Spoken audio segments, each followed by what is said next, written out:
Good evening everyone. आज class 10 का जो बचा हुआ है 8.1 उसी को थोड़ा खत्म कर देते हैं। क्वेश्चन नंबर 9, 10, 11 ठीक है, खत्म हो जाएगा 8.1। फिर इसके बाद क्या होगा, ऐसा कर देंगे चैप्टर लेके आएंगे, पूरा चैप्टर खत्म कर देंगे। लॉन्ग थोड़ा वीडियो होगा, आप लोग जो है चैनल को सब्सक्राइब करके बेल आइकन को जरूर प्रेस कर ले, क्योंकि उससे क्या होगा, जैसे वीडियो हम डालेंगे आपके पास तुरंत पहुंच जाएगा। ठीक है, आप वीडियो को देखिए, समझिए, थोड़ा सा पढ़ने का प्रयास कीजिए, पढ़ाई लिखाई में ध्यान दीजिए, ताकि हम लोग का जो भविष्य है आने वाला समय में थोड़ा उजागर होगा। आप लोग देश के मान लीजिए भविष्य है, कोई डॉक्टर है, इंजीनियर है, मान लीजिए, ठीक है, तरह तरह के पद पर आप लोग पहुंचेंगे तो हम लोग का क्या होगा, थोड़ा मान सम्मान बचेगा।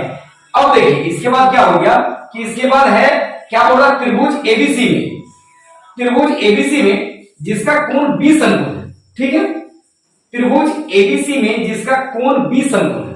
अब देखिए एबीसी एक त्रिभुज बनाने बोल रहा है और 20 अंगुल है, उसमें क्या है 20 अंगुल है, तो फोटो बनाने को बनाते हैं, कोई समस्या नहीं। एबीसी है जिसमें 20 अंगुल है, तो फोटो जब भी बनेगा समकोण त्रिभुज बनेगा। चलिए इसको बनाते हैं, चलिए ठीक है, बराबर है। कोण बी समकोण है, तो बी को समकोण बना दिए, वेरी गुड, कोई समस्या नहीं है। अब क्या करते हैं, त्रिभुज एबीसी जब बोल रहा था, यहां अगर बी हो गया तो यहां ए दे दीजिए, यहां सी दे दीजिए, आपका मर्जी है, तो यहां ए दे दीजिए, यहां सी दीजिए, कोई मतलब नहीं है, दुनियादारी खत्म हो गया। देखिए बोल रहा यदि tan a, सोल्यूशन इसको लिखते हैं, यदि tan a बराबर 1/√3 है तो निम्नलिखित का मान ज्ञात करें। बहुत बढ़िया सवाल है। देखिए अब tan इसको क्या लिख सकते हैं, tan का फॉर्मूला होगा p/b। ओके, तो मेरा p बराबर है 1 और b बराबर है √3 और h बराबर मेरा हो गया वाट। ओके, ट्रिगोनोमेट्री में क्या होता है, pbh, pbh, pbh, ठीक है, pbh तीन ही चीज होता है जिसमें से दो चीज दिया हुआ था, तीसरा फाइंड करना पड़ता है, निकालना पड़ता है। देखिए हम लोग h निकाल रहे हैं, इसलिए h बराबर हो जाएगा √p² प्लस b²। हो गया, p मेरा कितना है, p मेरा 1 है, 1 में स्क्वायर प्लस b मेरा कितना है √3 में स्क्वायर दे देते हैं, कोई समस्या नहीं, चलने दीजिए, ऐसे भी स्क्वायर लगा सकते हैं। 1 का स्क्वायर 1 प्लस का प्लस √3 3 होता है। ठीक है, पिछले क्वेश्चन में मैंने बताया है कि √3 3 होता है, √5 5 होता है, √7 7 होता है। ठीक है, रूट हट जाता है, तो √3 का स्क्वायर मतलब 2 बार, तो ये मेरा 3 हो गया। अब कितना हो गया, 4 हो गया, यहां से निकाल देंगे, चलिए निकालिए, 2 मेरा हो गया। ठीक है, h मेरा कितना हो गया, 2 निकल गया। चलिए वेरी गुड। अब क्या करेंगे, यहां पर वैल्यू बैठाना पड़ेगा, क्योंकि देखिए एंगल मेरा बदल रहा है, यहां पर दिया हुआ a है और यहां तो a है लेकिन यहां पर c है, एंगल बदलेगा तो वैल्यू बैठा लेते हैं। जैसा मेरा वैल्यू है उसके हिसाब से जो फोटो में दिया हुआ, मान लीजिए जो दिया हुआ है a के हिसाब से ये दिया हुआ है ना, उसी तरह फोटो में बैठाएंगे, कोई समस्या नहीं, बैठा है। देखिए h मेरा कितना है 2, तो h का जगह फिक्स होता है, मेरा h बराबर कितना हो गया 2, ये फिक्स हो गया, कोई समस्या नहीं, नो चेंज हो रहा था। ठीक है, अब देखिए tan a, अब देखिए tan a मतलब एंगल a का बात कर रहा है, एंगल a, हम लोग एंगल a के पास पहुंचते हैं। चलो भाई, एंगल a मेरा यहां पर है, इसके हिसाब से p और b चाहिए, इसके हिसाब से p और b बैठाएंगे, तो इसके हिसाब से p मेरा सीधे जिसको देख रहा है वो मेरा p हो जाएगा, मतलब ये मेरा p है, p का मान कितना है, p का मान कितना है, p का मान देखिए कितना है 1, बैठा देते हैं 1, और b मेरा कितना है √3 मैंने बैठा। जो फोटो दिया हुआ था, जो दिया हुआ है tan a बराबर 1/√3, इसके हिसाब से फोटो बनाना है, फोटो बन गया। h हम याद कर ली, हो गया। पहला क्वेश्चन ले लेते हैं, चलिए कोई समस्या नहीं है। sin a और cos c plus cos a into sine c, यहां पर कुछ नहीं है, मतलब इंटू है, इंटू मतलब गुना। ठीक है, सॉल्यूशन ठीक है, लिख सकते हैं। चलिए साइन a, ठीक है, अब साइन a, साइन का क्या होगा p/h, ठीक है, p/h हो गया, इंटू कॉस का क्या होगा b/h, फिर प्लस कॉस का क्या होगा b/h और साइन का क्या होगा p/h। बराबर है, कोई समस्या नहीं है, वैल्यू बैठाते हैं। अब साफ जगह तो लगभग पी बी एच ही है, ठीक है, डायरेक्ट वैल्यू बैठा देंगे, रॉन्ग हो जाएगा क्योंकि मेरा एंगल से बात हो रहा है, एंगल से बात करते हैं। हमको P और H का मान चाहिए, लेकिन A के हिसाब से, पहला वैल्यू मेरा A के हिसाब से P और H चाहिए, A के हिसाब से, A के हिसाब से मेरा ये हो गया, डायरेक्टली इसको देख रहा मतलब ये मेरा P हो गया, ये H हो गया 1/2 इंटू B और H चाहिए, C के हिसाब से B और H, C के हिसाब से B और H, C के हिसाब से ये मेरा P हो गया, तो P तो नहीं चाहिए, ये मेरा B हो गया और H हो गया 1/2, प्लस का प्लस हो गया। अब क्या करेंगे, A के हिसाब से B और H चाहिए, ये कॉस A का वैल्यू लेने बोला है, A के हिसाब से B और H, A के हिसाब से B और H है ना, A के हिसाब से ये मेरा P हो गया, ये होगा B क्योंकि H तो फिक्स है, A के हिसाब से ये P हो गया, तो ये B और H √3/2, very good, √3/2 into C के हिसाब से P और H, क्योंकि साइन C लेने बोला है, P और H चाहिए C के हिसाब से, C एंगल C यहां पर है, इसके हिसाब से क्या लेने बोला है, P और H, इसके हिसाब से P ये और H ये √3/2।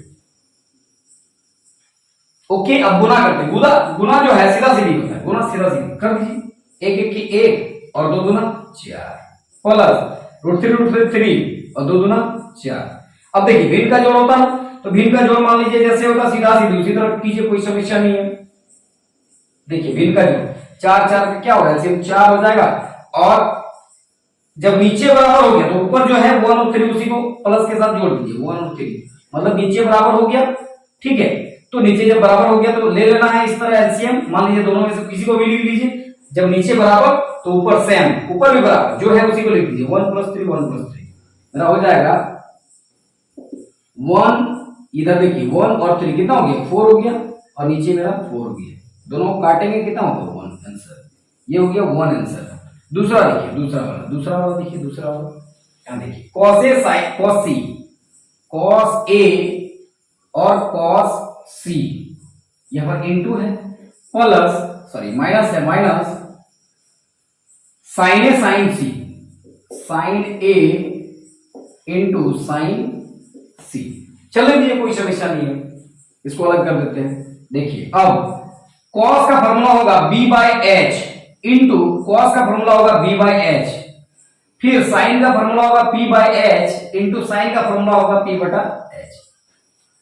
सबका हमको बोला कि फॉर्मूला वैल्यू के हिसाब से फॉर्मूला लिख दिए, वैल्यू बैठाते हैं एंगल के हिसाब से। देखिए अब मेरा देखिए एंगल A के हिसाब से B और H चाहिए, A के हिसाब से B और H, A के हिसाब से ये मेरा P हो जाएगा, A के हिसाब से ये P हो जाएगा, P तो नहीं चाहिए, क्या चाहिए B और H, A के हिसाब से ये P हो गया, तो ये B और H √3/2 इंटू का इंटू B और H चाहिए, फिर चाहिए B और H C के हिसाब से, तो C के हिसाब से ये हो गया P और ये हो गया B, क्योंकि ये डायरेक्टली देख रहा तो ये P होगा, P तो नहीं चाहिए, B चाहिए, ये वाला B हो जाएगा, और H तो फिक्स है।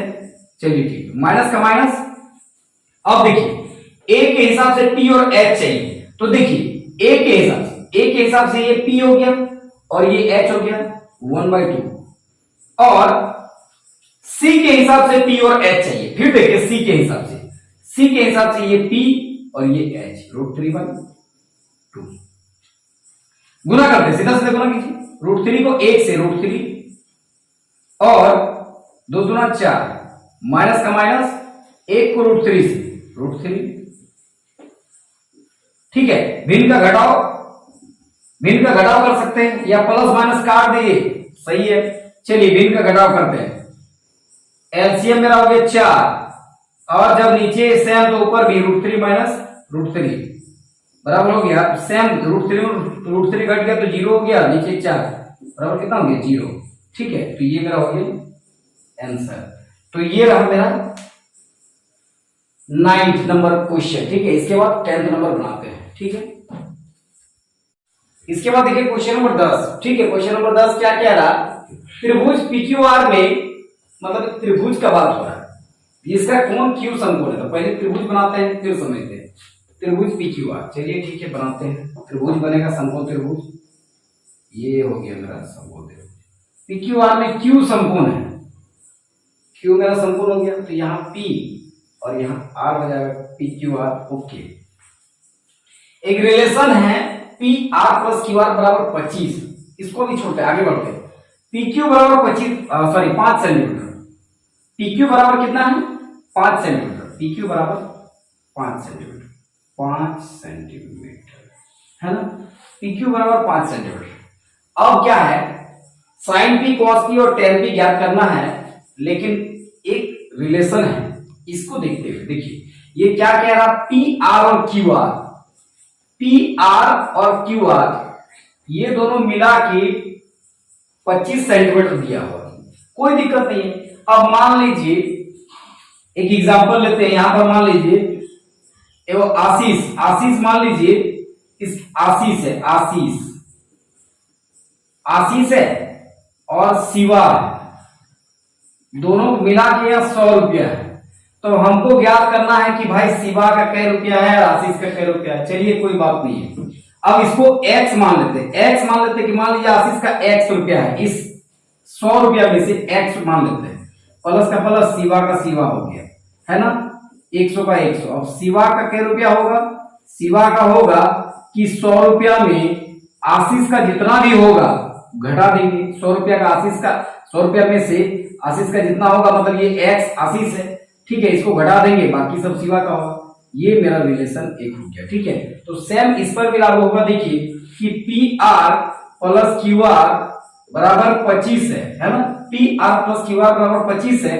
तो अब मान लीजिए पी आर या क्यू आर, ये पी आर बड़ा है जिसके कारण इसको रहने दीजिए, पी आर या क्यू आर को मानते हैं x बराबर 25, तो पी आर का पी आर हो गया।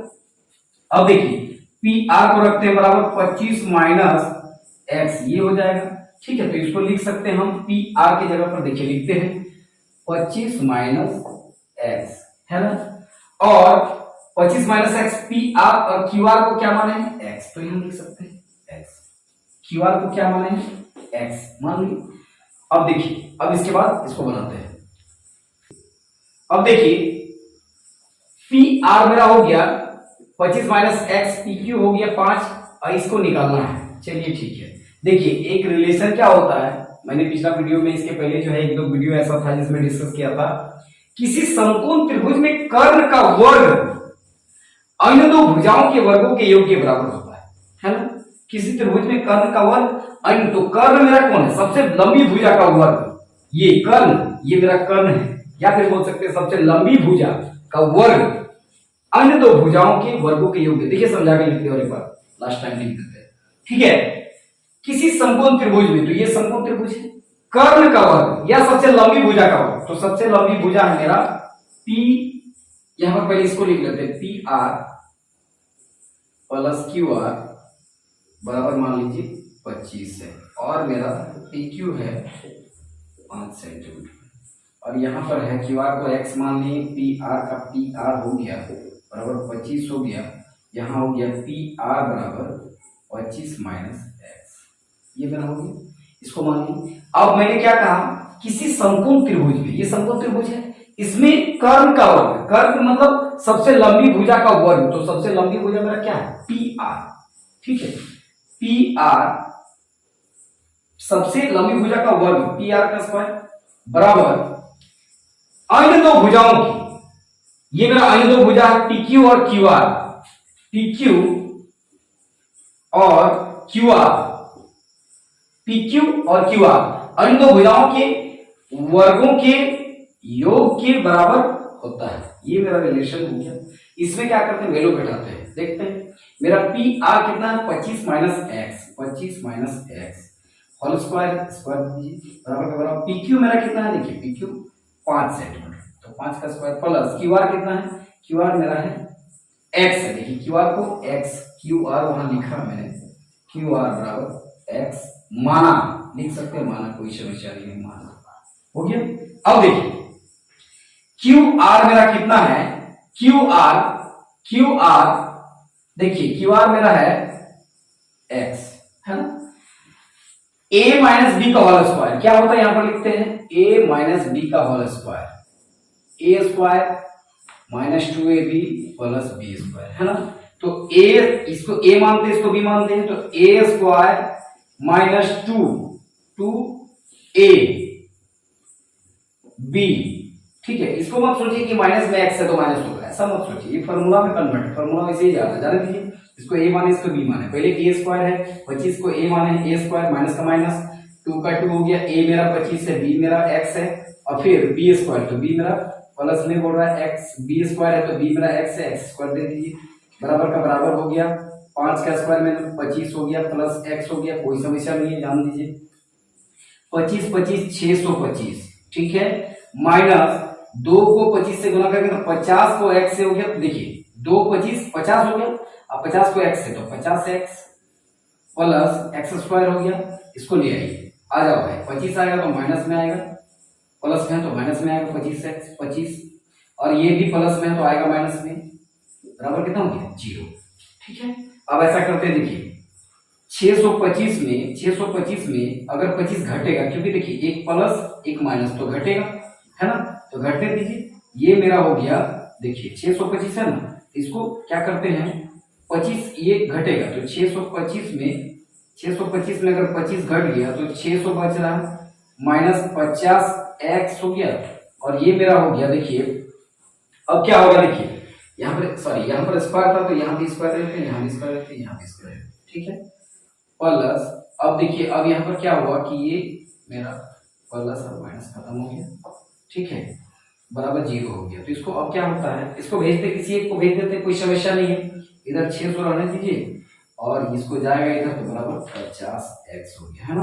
अब इसको काट देते हैं, देखिए मेरा हो गया, एक तरफ लिख सकते हैं 50x बराबर 600, यहाँ x हो गया, यहाँ 600 डिवाइडेड बाय 50, 0 0 हो गया, फिर 12, तो x का मान कितना आ गया 12, x का मान कितना हो गया 12, मेरा x का मान 12 आ गया। तो देखिए मेरा रिलेशन क्या था, PR बराबर कितना था 25 माइनस x, है ना, तो 25 का 25 हो गया, माइनस का माइनस, x का मान कितना आया 12, तो हो गया PR बराबर कितना हो गया 13, तो ये मेरा हो गया, निकल गया 13, और x बराबर कितना हुआ, x 12 माने, तो ये 12 निकल गया।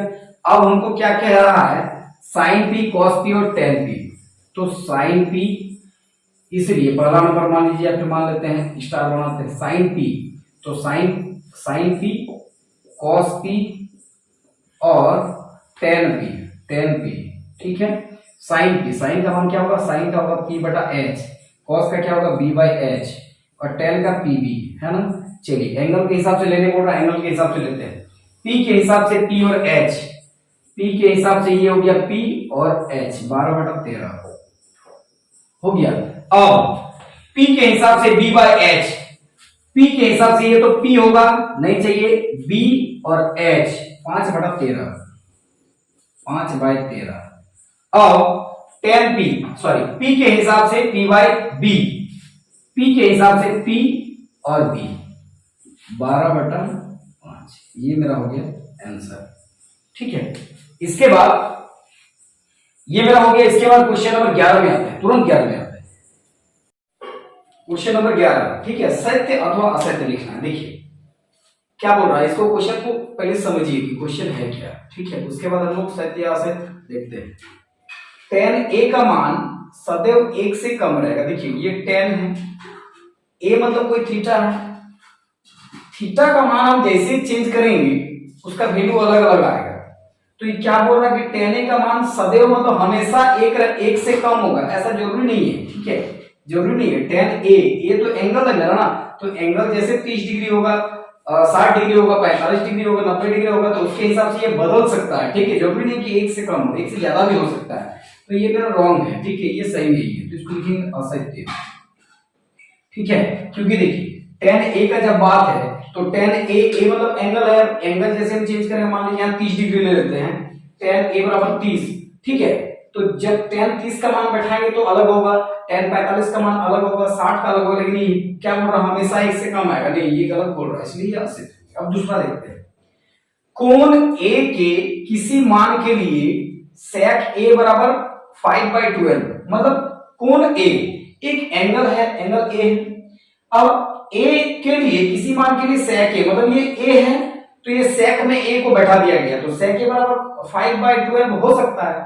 क्यों नहीं हो सकता? sec ए क्या कोई भी ए मान लीजिए tan ए बराबर अगर बोलेगा कि tan ए बराबर 5/12 हो सकता है तो हो सकता है, कोई जरूरी नहीं है। tan ए sec ए sin ए cos ए कुछ भी हो सकता है। एंगल ए के किसी मान के लिए sec ए बराबर किसी मान के लिए, ठीक है, जरूरी नहीं कि हर मान, कोई किसी मान के लिए ये हो सकता है, ये हो सकता है, ये असंभव घटना नहीं, ये हो सकता है, ठीक है। तो ये मेरा sec ए हो गया, ठीक है। जरूरी नहीं है हम sec ए का मान अगर निकालते हैं, ये एंगल यही पर दिया हुआ यही एंगल का बात कर रहा है कि इस मान के लिए sec ए बराबर 5/12 हो सकता है, हाँ हो सकता है, कोई समस्या नहीं है। अब देखिए cos ए, ठीक है, cos ए कोण ए के कोसेकेंड के लिए प्रयुक्त एक संक्षिप्त रूप। देखिए cos का ही पूरा नाम कोसेकेंड है, ठीक है। तो cos ए कोण ए के कोसेकेंड के लिए एक प्रयुक्त एक संक्षिप्त रूप है, मतलब बोल रहा है इसी का ये एक अलग रूप है। तो देखिए पहला बात तो मेरा ए इसका गुणनफल नहीं होता है, ठीक है, वो गुणनफल नहीं है। एंगल वहां cos ए के साथ है लेकिन वो गुणनफल नहीं है, जिसके कारण a के कोसेकेंड के लिए प्रयुक्त संक्षिप्त रूप तो नहीं होगा, क्योंकि अगर गुणनफल होता तो हो सकता था, लेकिन गुणनफल नहीं होता मतलब ये नहीं है, ये इसी का एक रूप ये नहीं है, ठीक है। cos कोसेकेंड a बोल सकते हैं लेकिन ये a के किसी कोसेकेंड के लिए प्रयुक्त संक्षिप्त रूप तो नहीं हो सकता, ठीक, गुणनफल नहीं है मतलब ये नहीं हो सकता, तो ये मेरा असत्य है, ठीक है, ये असत्य होगा। उसके बाद बोल रहा है cot a, वही चीज है सेम, cot a, cot और a का गुणनफल होता है, नहीं होता, मैंने अभी कहा कि गुणनफल नहीं होता, ये उस cot a ये एंगल है, इसके साथ एक एंगल रहता है लेकिन गुना भी नहीं होता है, ठीक है, इसलिए ये भी असत्य होगा, असत्य, ठीक है। दूसरा किसी भी कोण, देखिए फिर से यही पहला वाला सवाल जैसा कर रहा है, किसी भी कोण थीटा के लिए sin थीटा बराबर 4/3, देखो किसी भी कोण के लिए तो नहीं होगा, किसी कोण के लिए हो सकता है लेकिन किसी भी, ये जो भी लगा हुआ है ना ये थोड़ा सा इसको रॉन्ग साबित कर देगा, नहीं तो किसी कोण थीटा के लिए sin थीटा बराबर 4/3 तो इसके लिए तो सेम हो जाएगा, सेम क्वेश्चन था, लेकिन क्या किया किसी भी कोण मतलब कोई भी एंगल लेंगे तो sin थीटा बराबर इतना होगा, नहीं ये भी जबरदस्ती वाला बात, ये भी नहीं होगा, तो ये भी असत्य है, ठीक है। ये मेरा हो गया चैप्टर 8.1 क्लोज, ये खत्म हो गया, ठीक है।